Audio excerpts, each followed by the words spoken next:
Published 2016 est. The 9th of November 2017. Updated 2017 est. The 9th of November 2017. A billionaire who gagged the press after he was accused of rape was identified in the U.S. yesterday. File imageA billionaire who gagged the press after he was accused of rape was identified in the U.S. yesterday.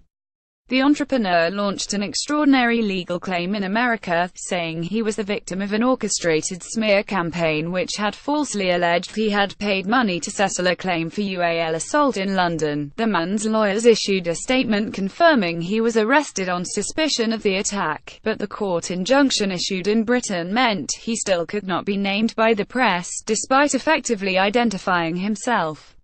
Critics said the case highlighted the inadequacies of the British legal system's use of injunctions in the face of international publishing. The 43-year-old businessman was arrested on suspicion of rape in May this year after a 31-year-old woman said she had been attacked in the penthouse suite of an exclusive London hotel, the Ned.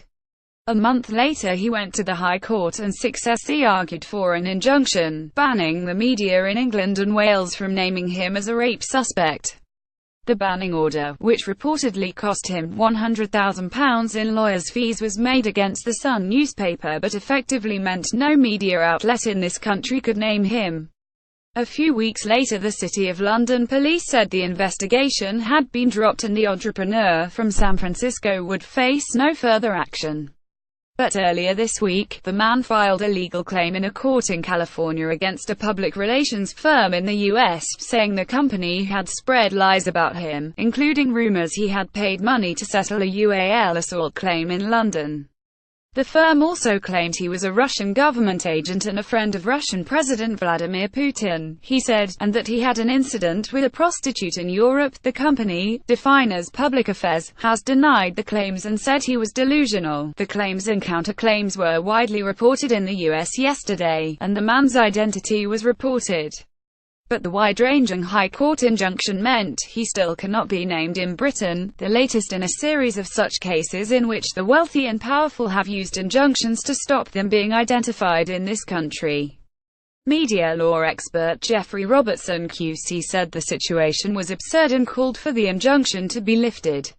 He told the Daily Telegraph this injunction should not have been imposed in the first place because how the police handle complaints is a matter of public interest, now that it is a matter of international public interest, thanks to a court action brought publicly in the US by the man who quite absurdly must remain anonymous in England. The injunction should be discharged by the court at no cost to the newspaper, otherwise free speech becomes very expensive. Sorry, we are not currently accepting comments on this article.